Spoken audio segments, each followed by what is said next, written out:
খাদি মেলার এই মঞ্চে পরিবেশনের সুযোগ পেয়ে ভীষণ আপ্লুত। মেলার আয়োজক তথা প্রতিটি সদস্যকে জানাই আমাদের আন্তরিক কৃতজ্ঞতা। আজ আমাদের বীর সেনাপতি স্বামী বিবেকানন্দের জন্ম জয়ন্তী। তার প্রতি শ্রদ্ধা জানিয়ে তারই বাণীর অংশ বিশেষ উচ্চারণ করবে আমাদের ছোট্ট অরিত্র অধিকারী। নমস্কার। এ ভালো পুরিও না নিচে আটি মুখ দৈত্য অজ্ঞ মুসি সব ধরবে বলো। আমি ভালোবাসি আমার ভাই। বলো ভাই, ভাইটির মৃত্তিকা আমার ছেড়ব, ভাইটি করলেন আমার করলেন। আর বলো দিননাথ, হে মুরদিনাথ, হে জগতম্বে আমরা সূত্ররাও মামাই দুর্বলতা কাপুসটা দূর করো, আমার মানুষ করো। সারাদিন আমি যেন ভালো হয়ে চলি, এই লাইন দুটো আওড়াতাম। তো এই কবিতাটি মদনমোহন তর্কালঙ্কারের পণ এখন আমরা শুনে নেব আমাদের আর এক ক্ষুদে সদস্য সাত্তকী ঘোষের কণ্ঠে। নমস্কার, আমার পণ মদনমোহন তর্কালঙ্কার। সকালে উঠিয়া আমি মনে মনে বলি, সারাদিন আমি যেন ভালো হয়ে চলি। আদেশ করেন যা মোর গুরুজনে, আমি যেন সেই কাজ করি ভালো মনে। ভাই বোন সকলের যেন ভালোবাসি, একসাথে থাকি যেন সবে মিলে মিশি। ভালো ছেলেদের সাথে মিশে করি খেলা, পাটের সময় যেন নাই করি এলা। সুখী যেন নাই হই আর কারে বুকে, মিছে কথা কবু যেন নাই আসে মুখে। সাবধানে যেন লোভ সামলিয়ে থাকি, কিছুতে কাহারে যেন নাই দিয়ে থাকি। ঝগড়া না করি যেন কবু কারো সনে, সকালে উঠিয়াই বলি মনে মনে নমস্কার। যদিও সকাল নয় এখন, তবুও কোনো কিছুই মনে মনে ভাবতে বাধা নেই, এ আমরা কবিদের কল্পনার মাধ্যমে বারবার বুঝতে পারি। এখন কবিগুরু রবীন্দ্রনাথ ঠাকুরের সাত কবিতাটি শুনে নেব আমাদের ছোট্ট অনুরাজ মাঝির কণ্ঠে। নমস্কার। সাদ রবীন্দ্রনাথ ঠাকুর। কতদিন ভাবে ফুল, উড়ে যাব কবে, যেথা খুশি সেথা যাব, ভারী মজা হবে। তাই ফুল একদিন মিলে দিল ডানা, প্রজাপতি হলো তারে কে করিবে মানা। রোজ রোজ ভাবে বসে প্রদীপের আলো, উড়িতে পেতাম যদি হতো বড় ভালো। ভাবিতে ভাবিতে শেষে কবে পেল পাখা, জোনাকি হলো সে ঘরে যাই না কো রাখা। পুকুরে জল ভাবে চুপ করে থাকি, হায় হায় কি মজায় উড়ে যায় পাখি। তাই একদিন বুঝি ধোঁয়ার ডানা মেলে, মেয়ে ভয়ে আকাশেতে গেল অবহেলে। আমি ভাবি ঘোড়া হয়ে মাঠ হব পার, প্রভু ভাবি মাছ হয়ে কাটিব সাঁতার।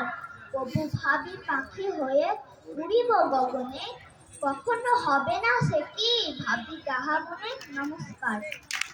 শিশুদের মনকে সবচেয়ে বেশি ছুঁতে পারে হাসি মজা। মজার ছলে যে কোনো কিছু শেখালে ওরা খুব তাড়াতাড়ি সেটা রপ্ত করতে পারে। আমাদের ছোটবেলায় দামোদর শেঠ ছড়াটি পড়ে বা কারো কাছে শুনে এবং আমরা সেই দৃশ্য মনে মনে কল্পনা করে কতটা যে মজা পেতাম সেটা বলে বোঝাতে পারবো না। জানি না আজকের বাচ্চাদের মনে সেই একই রকম অনুভূতি আসে কিনা।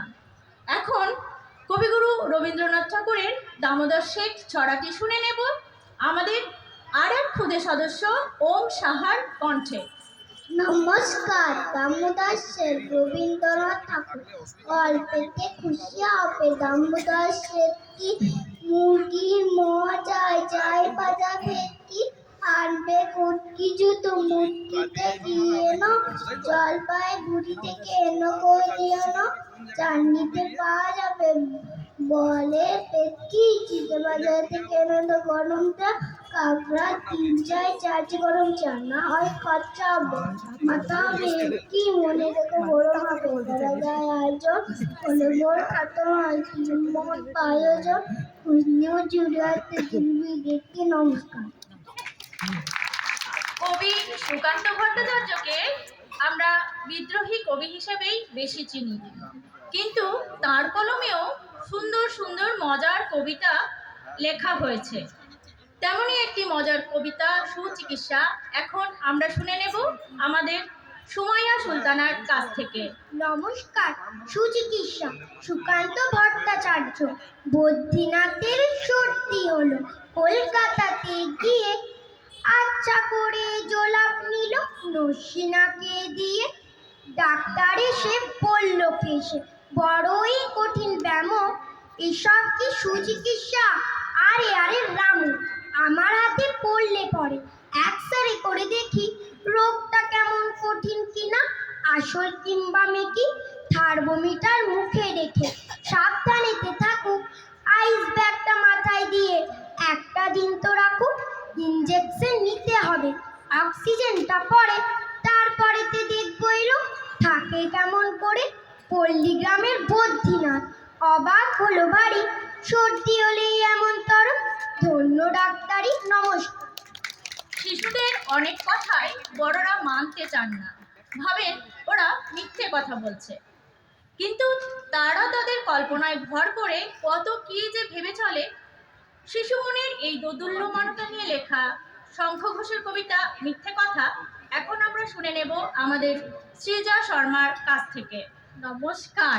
মিথ্যে কথা শঙ্খ ঘোষ, লোকে আমায় ভালোই বলে দিব্যি চলনসই, ঘোষের মধ্যে একটু নাকি মিথ্যে কথা কই, ঘাটশিলাতে যাবার পথে ট্রেন ছুটছে যখন, মায়ের কাছে বাবার কাছে করছি বকম বকম, হঠাৎ দেখি মাঠের মধ্যে চলন্ত সব কাছে, এক এক রকম ভঙ্গি ফোটে এক এক রকম নাচে, ওমা দেখো নৃত্যনাট্য, যেই বলেছি আমি মা বকে দেয়, বড্ড তোমার বেড়েছে ফাজলামি, চিড়িয়াখানার নাম জানো তো আমার সেজো মেশর, আদর করে দেখিয়ে দিলেন পশুরাজের কেশর, কদিন পরে চুল ফসানো দেয়াল জুড়ে কি, ঠিক অবিকল সেই রকমই মূর্তি এনো দেখি, লাশের মধ্যে যেই বলেছি রঞ্জনার কাছে, জানিস আমার ঘরের মধ্যে সিংহ বাঁধা আছে, শুনতে পেয়ে দিদিমণি অমনি বলেন,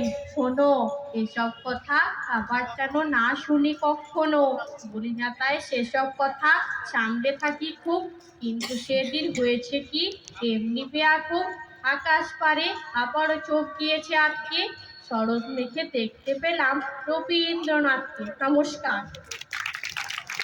কবি সুকান্ত ভট্টাচার্যের এবছর জন্ম শতবর্ষ, তাকে শ্রদ্ধা জানিয়ে তার লেখা একটি কবিতা পুরনো ধাঁধা এখন শোনাবে আমাদের অতন্দ্র চক্রবর্তী। নমস্কার। পুরনো ধাঁধা কবি সুকান্ত ভট্টাচার্য। বলতে পারো বড় মানুষ মোটর কেন চড়বে, গরিব কেন সেই মোটরের তলায় চাপা পড়বে, বড় মানুষ ভোজের পাতে ফেলে লুচি মিষ্টি, গরিবরা পায় খোলাম কুচি, একিও না সৃষ্টি। বলতে পারো ধনির বাড়ি তৈরি যারা করছে, কুড়ে ঘরে তারা কেন মাছির মতো মরছে, ধনী মেয়ের দামি পুতুল হরেক রকম খেলনা, গরিব মেয়ে পায় না আদর সবার কাছে ফেলনা।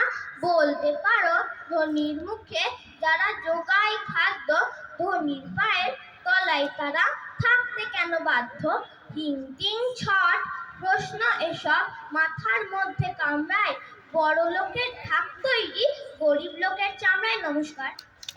যাকে ছাড়া শিশু কৃষ্ণ কবিতার কথা ভাবাই যায় না, তিনি আমাদের কাজী নজরুল ইসলাম।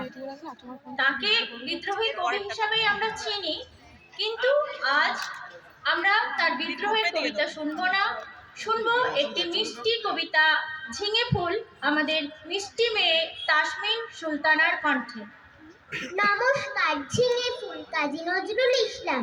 ঝিঙে ফুল ঝিঙে ফুল, সবুজ পাতার দেশে ফিরোজিয়া ফিঙে ফুল। ঝিঙে ফুল গুলমে বর্ণে, লতিকার কর্ণে, ঢলো ঢলো স্বর্ণে, ঝলমল তোলে দুল। ঝিঙে ফুল পাতার দেশের পাখি, বাঁধা হিয়া বোটাতে, গান তব শুনি সাঁঝে তব ফুটে ওঠাতে। পৌষের বেলা শেষ করি যাও প্রাণী বেশ, বড়া মাচানের দেশ করে তোলো মশগুল। ঝিঙে ফুল শ্যামলী মায়ের কোলে, সোনা মুখ কুকুরে, আলো থালো ঘুমো যাও রোদে গলা দুপুরে। প্রজাপতি ডেকে যায়, গোটা ছিঁড়ে চলে আয়, আসমানের তারা চাই, চলে আয় এ আকুল। ঝিঙে ফুল তুমি বলো আমি হাই, ভালোবাসি মাটি মাই, চাই না ও অলকায়, ভালো এই পথ ভুল। ঝিঙে ফুল। নমস্কার। শিশু মন সব কিছুতেই ছুটি পেতে ভালোবাসে। বৃষ্টি পড়লেও ছুটি, রোদ উঠলেও ছুটি, যে কোনো ব্যাপারে ছুটি পেলেই ওরা খুশি হয়ে যায়। এখন কবিগুরু রবীন্দ্রনাথ ঠাকুরের ছুটি কবিতার সংক্ষেপিত অংশ আমরা শুনবো আমাদের প্রীতিশা দাস বৈরাগ্যের কাছ থেকে। নমস্কার, আমি একটি আবৃত্তি বলবো। ছুটি রবীন্দ্রনাথ ঠাকুর। মেঘের কোলে রোদ এসেছে, বাদল গাছে টুটি, আজ আমাদের ছুটি ও ভাই, আজ আমাদের ছুটি ও ভাই, আজ আমাদের ছুটি। কি করি আজ ভেবে না পাই, পথ হারিয়ে কোন বনে যে, কোন মাঠে যে ছুটে বেড়ায় সকল ছেলে জুটি। আজ আমাদের কোন মাঠে যে ছুটে বেড়ায় সকল ছেলে জুটি। আজ আমাদের ছুটি ও ভাই, আজ আমাদের ছুটি। নমস্কার। অন্যান্য বিষয়ে ছুটি পেলে যতটা না আনন্দ হয়, পড়াশোনা থেকে ছুটি পেলে তার চেয়ে অনেক গুণ বেশি আনন্দ হয় শিশুদের। কবিগুরু রবীন্দ্রনাথ ঠাকুরের প্রশ্ন কবিতায় একটি শিশুর তার মায়ের প্রতি ছুটির জন্য কাতর আর্তির প্রকাশ ঘটে। কবিতাটি আমরা শুনবো আমাদের আরফা সুলতানার কাছ থেকে। নমস্কার। প্রশ্ন রবীন্দ্রনাথ ঠাকুর। মাগো আমায় ছুটি দিতে বল, সকাল থেকে পড়েছি যে বেলা, এখন আমি তোমার ঘরে বসে করবো শুধু পড়া পড়া খেলা। তুমি বলছো দুপুর এখন সবে, না হয় যেন সত্যি হলো তাই। একদিনও কি দুপুর বেলা হলে বিকেল হলো মনে পড়তে নাই। আমি তো বেশ ভাবতে পারি মনে, সূর্যি ডুবে গেছে মাঠের শেষে, বাগদি বুড়ি চুপড়ি ভরে নিয়ে শাক তুলেছে পুকুর ধারে এসে। আধার হলো মাদার গাছের তলা, কালি হয়ে এলো দিঘির জল, হাটে থেকে সবাই এলো ফিরে, মাঠের থেকে এলো চাষির দল। মনে কর না উঠল সাজির তারা, মনে কর না সন্ধে হলো যেন, রাতের বেলা দুপুর যদি হয়, দুপুর বেলা রাত হবে না কেন। নমস্কার। সেকালের শৈশবের অধিকাংশ জুড়ে ছিল নিত্য নতুন বই, নানা রকম খেলাধুলা, খোলা আকাশের নিচে কাটতো খোলামেলা ছেলেবেলা। কিন্তু একালের শৈশব গৃহবন্দী, আরও বন্দী নানা রকম যন্ত্রে। শিশুদের জীবনও তাই আজকাল যান্ত্রিকভাবে চলে। ওরা খোলা আকাশের নিচে খেলে না তেমন করে, পুরো পৃথিবী এখন বন্দি মুঠোফোনে। শিশুরাও রেহাই পায়নি সেখান থেকে। এই চার দেয়ালের মাঝে মুঠোফোন বন্দি জীবন থেকে ওরা কি আদৌ কখনো বের হতে পারবে? প্রশ্ন রইল আমাদের শ্রুতি নাটক মোবাইল আর মোবাইলের মাধ্যমে। শ্রুতি নাটকটির রচয়িতা আমি পাপিয়া মণ্ডল, পাঠ্যাভিনয়ে সুমাইয়া সুলতানা এবং আমি।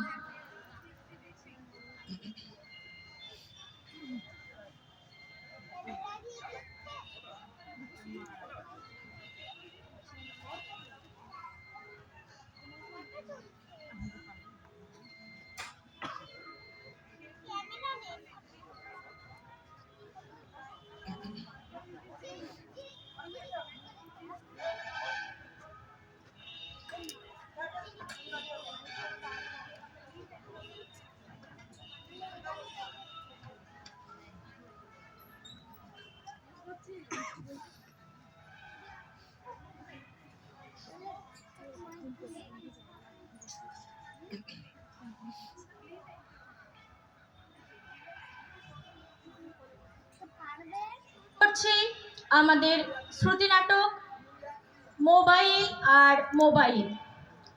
সুমি, এই সুমি, সুমি, বাপরে, এই এক জ্বলন হয়েছে। কানে হেডফোনটা গুজে বসে থাকবে, মানুষ ডাকতে ডাকতে মরে গেলেও সাড়া পাবে না। এই সুমি। হ্যাঁ, কি হলো? হেডফোনটা খুললে কেন? মানেটা কি শুনি? তুই সারাদিন কানে হেডফোন গুজে রাখবি, তোর সাথে কেউ কথা টথা বলবে না নাকি? ওই মোবাইলটাই কাল হয়েছে। উফ, দিন রাত মোবাইল আর মোবাইল। দূর, সেই একই ফাটা ক্যাসেটের মতো চাচানো। কি বলবে বলো? আমি প্রজেক্টের ব্যাপারে একটা ভিডিও দেখছি। তোর প্রজেক্টের নিকুচি করেছে। হ্যাঁ রে, পড়তে বসলেও সবসময় মোবাইল নিতে হয়। শুধুমাত্র খাওয়া, ঘুম আর নিজের কাজটুকু ছাড়া তো বাকি সারাক্ষণই তোর মোবাইল লাগে রে। তোর জীবনটা তো মোবাইলেই ঢুকে গেল। না আছে খেলা, না আছে গল্প গুজব, না কোনো কাজকর্ম। সব সময়ই কানে হেডফোন আর হাতে মোবাইল। কি আশ্চর্য! কি বলবে সেটা তো বলো নাকি? প্রতিদিন সেই একই লেকচার, এত বকো কেন? না, বকবে না। ওরে, আমি তোর মা, আমি তোর ভালো চাই, সেই জন্যই তো বকি। আর কে বকতে আসবে তোকে? কে বলতে আসবে তোর ভালো খারাপ নিয়ে?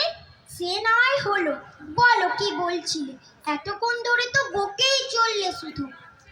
কি জানি বাপু, কি জন্য তোকে ডাকছিলাম। ডেকে ডেকে গলা আমার ব্যথা হয়ে গেল। তুই এবার থেকে মোবাইলটা একটু কম নে বাবা, পড়াশোনায় একটু মন দে। আর দুটো কানে ওইভাবে হেডফোনটা না গুজে বাকিটা একটা কান খুলে রাখ। ঘরের লোকের কোনো বিপদ আপদ হলেও তো তুই কিছু শুনতে পাবি না রে। তুমি বিশ্বাস করো মা, আমি সত্যি সত্যি প্রজেক্টের কাজ করছি। আর পড়তে গেলে সত্যি সত্যি মোবাইলটা লাগে। কত কি সার্চ করতে হয় গুগলে, তুমি কি আর জানবে? সেই তো, আমি তো গাধা, আমি কি আর জানবো? তা হ্যাঁ রে, বইয়ে কি কিছুই লেখা থাকে না? তাহলে ওই গাদা গাদা টাকা খরচ করে বইগুলো কেন কেনা হয়? মোবাইলে পড়লেই তো পারিস। দাঁড়া, আসুক তোর বাবা, খালি মুখে মুখে তর্ক। খুব লিয়াকত হয়েছিস। আবার বাবাকে কেন? তুমি তো বললে যা বলার। তোমাকে বোঝানোর ক্ষমতা আমার নেই। তুমি যা বললে তাই হবে। এবার আমার কাজটা করতে দাও। আর তুমি কি বলছিলে সেটা মনে পড়লে বলো। হ্যাঁ, আমি তো অবুঝ, আমাকে আবার বোঝাবে কি করে? তুই বিশাল বোঝদার। থাক, ওই মোবাইলেই ঢুকে থাক, আমি চললাম রান্নাঘরে। যাও মা লক্ষ্মী আমার। উফ। পরবর্তী নিবেদন আরেকটি শ্রুতি নাটক, ভালো কিছু করে তো দেখো।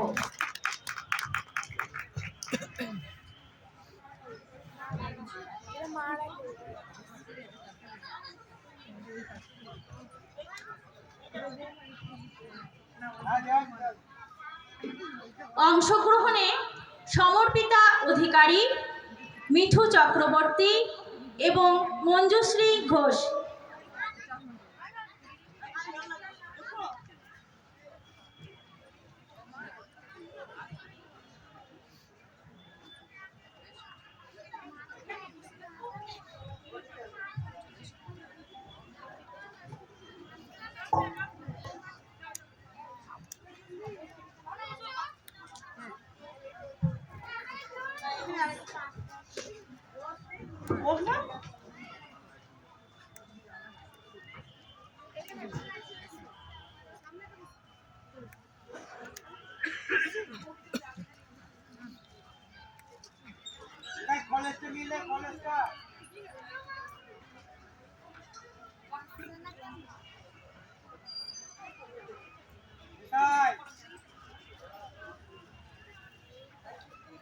পারছি না, মনে কিছু করো না। এই 5 দিন হলো এসছি তোমার বাড়ি। তা বাপু, তোমার বৌমার রকম সকম আমার একদম ভালো লাগছে না। চা খাবি তুই? ওটাই তো বলছি, রান্নার লোক আছে, কাজের লোক তো সারাদিন সব কাজ করেই দেয়। তা তোমার ওই নবাব নন্দিনী বৌমা সকালে চাটুকুও করতে পারে না? ওটাও তো তুমি করে খাও, আবার ওর জন্যও করে রাখো। এই কদিন আমার চাটাও তো তুমি করছো। এত আদিক্ষেতা আমার বাবু সহ্য হয় না। তাছাড়া সাজগোজ আর পোশাক আশাকের ব্যাপারটাও তোমার একটু দেখা দরকার মাসি। এও স্ত্রী, শাঁখা সিঁদুর পরে না, নিজের ইচ্ছে মতো পোশাক পরে, এ আবার কেমন? তুই তো জানিস ঝুলন, সকালের চা করা আমার বরাবরের অভ্যেস। তোর মেখোমুখায় থাকতে দুজনের জন্যই চা করতাম, তারপর উনি চলে গেলেন, একার জন্যই করি। জানিস তো খোকা কোনোদিনই চা খায় না। তারপর যখন দীপান্বিতা এবারই বউ হয়ে এলো, তখন আবার 2 কাপ চা করা শুরু করলাম। একার জন্য যতটুকু পরিশ্রম হয় দুজনের জন্য করলেও একই পরিশ্রম হয়। আর যেটা আমি বারবার করি, বৌমা এসেছে বলেই ওকে করতে হবে, সেটা আমি মনে করি না।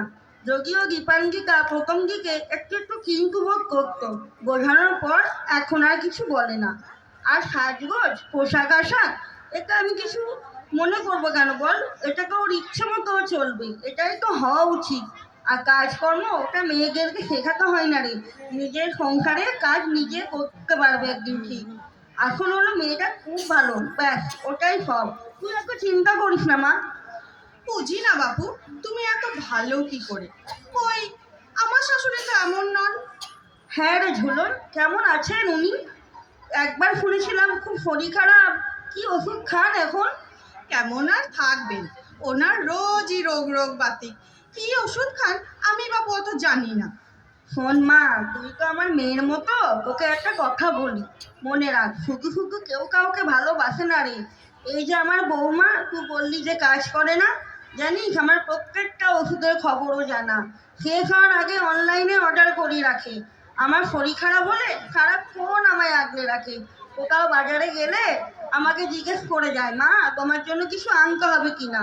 তাছাড়া ওর সঙ্গে আমার শাশুড়ি বৌমার সম্পর্ক নয় রে, মেয়ে মায়ের মতো সম্পর্ক।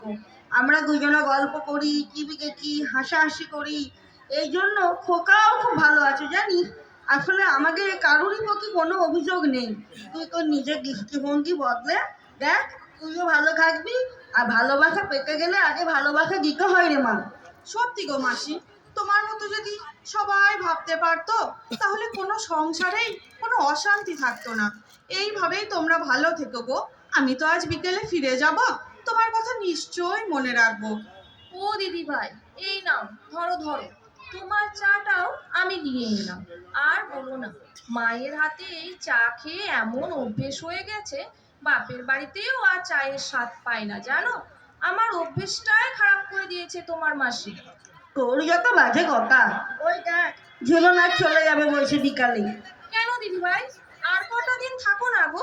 তুমি থাকলে আমাদের খুব ভালো লাগবে। এই তো আমরা দুটো প্রাণী থাকি সারাদিন, তুমি আর কটা দিন থাকলে ঘরটা বেশ গমগমে থাকবে। পরে আবার আসবো। তোমরা সবাই মিলে এভাবেই ভালো থেকো। আশীর্বাদ করো দিদি ভাই, যেন সবাইকে ভালো রাখতে পারি এবং নিজেও ভালো থাকতে পারি। নিশ্চয় পারবে বোন, তুমি খুব ভালো মেয়ে। খুব ভালো থেকো সব সময়, সবাই মিলে।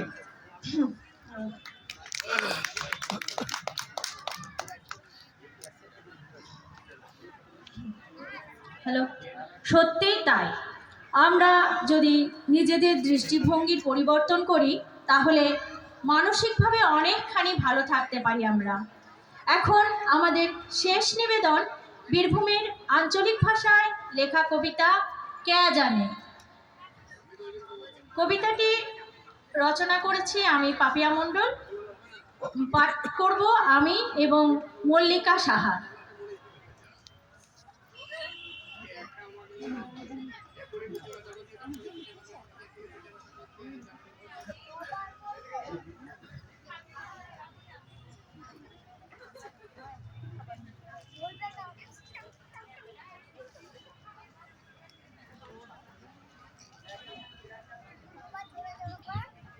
হ্যালো হ্যালো, নমস্কার। আরে সখী, শুনলাম নাকি একটা বাচ্চা কোড়ায় লাইছিস তোরা? হ্যাঁ গো দিদি, আর বলো কেন, কাল ভোরে তখনও আলো ফুটে নাই ভালো করে, আমি আর হারানির বাপ মাছ ধরছিলাম নদীতে। তখন এই ঝুপ থেকে ছোট ছেলের কাঁদনের শব্দটা পেয়েছিলাম।